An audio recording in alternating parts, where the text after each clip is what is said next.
এখন সংসদ থেকে ওয়াকআউট করছি। আবারও সংসদ অধিবেশন ওয়াকআউট করল বিরোধী দল। আপত্তি সত্ত্বেও স্থানীয় সরকার সংশোধন বিল পাশ হওয়ার পর যৌক্তিক বাধা সত্ত্বেও গণবিরোধী আইন পাশ হচ্ছে অভিযোগ এনে সন্ধ্যা ৬টার দিকে ওয়াকআউটের ঘোষণা দেন বিরোধী দলীয় নেতা।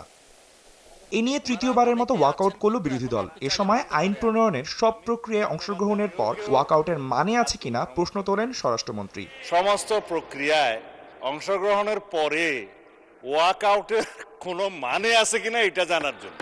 বৃহস্পতিবার বিকেল ৩:৩০টায় শুরু হয় ত্রয়োদশ জাতীয় সংসদের দ্বাদশতম দিনের দ্বিতীয় সেশন, যাতে বিল আকারে উত্থাপিত হয় অন্তর্বর্তী সরকারের জারি করা বিভিন্ন অধ্যাদেশ। হ্যাঁ জয়যুক্ত হয়েছে, হ্যাঁ জয়যুক্ত হয়েছে, হ্যাঁ জয়যুক্ত হয়েছে।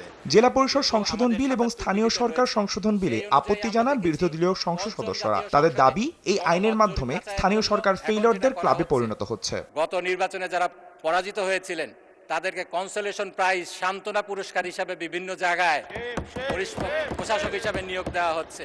এই আইনের আরবিট্রারি অ্যাপ্লিকেশন হবে নির্বাচিত প্রতিনিধিদেরকে সরিয়ে দিয়ে অনির্বাচিত প্রশাসক ভবিষ্যতে বসানোর যে রাস্তাটা আছে সেই রাস্তাটাকে এখানে খোলা হলো। এ সময় স্থানীয় সরকার প্রতিমন্ত্রী জানান, এই আইন না হলে দায়িত্ব ফিরবে ফ্যাসিবাদের দোসররা। এই আইনের আওতায় দলীয় প্রতীক ছাড়া ইউনিয়ন এবং পৌরসভা নির্বাচন অনুষ্ঠিত হবে। সংসদকে বিনয়ের সাথে বলতে চাই, মাননীয় প্রধানমন্ত্রী নির্দেশনা দিয়েছেন, আইনটি আজকে পাশ হয়ে আমাদের স্থানীয় সরকার মন্ত্রণালয়ে যাবার সাথে সাথে যত দ্রুত সময়ের মধ্যে আমরা এই সমস্ত প্রতিষ্ঠানে নির্বাচন দিয়ে দেব মাননীয়।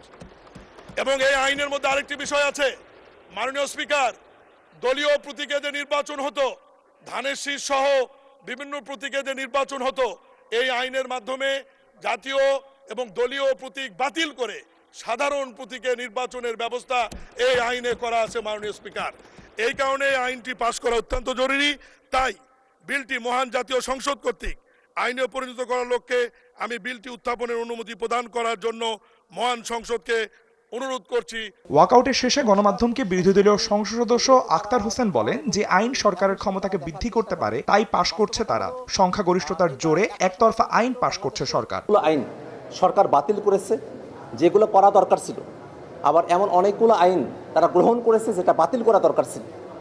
এবং আমরা সারাটা দিন আমরা আলোচনার মধ্যে ছিলাম, আমরা আলোচনায় থাকতে চেয়েছি এবং পরবর্তী যে সিদ্ধান্ত আমাদের যারা আছেন তারা পরবর্তীতে আপনাদেরকে জানাবেন। ঠিক আছে।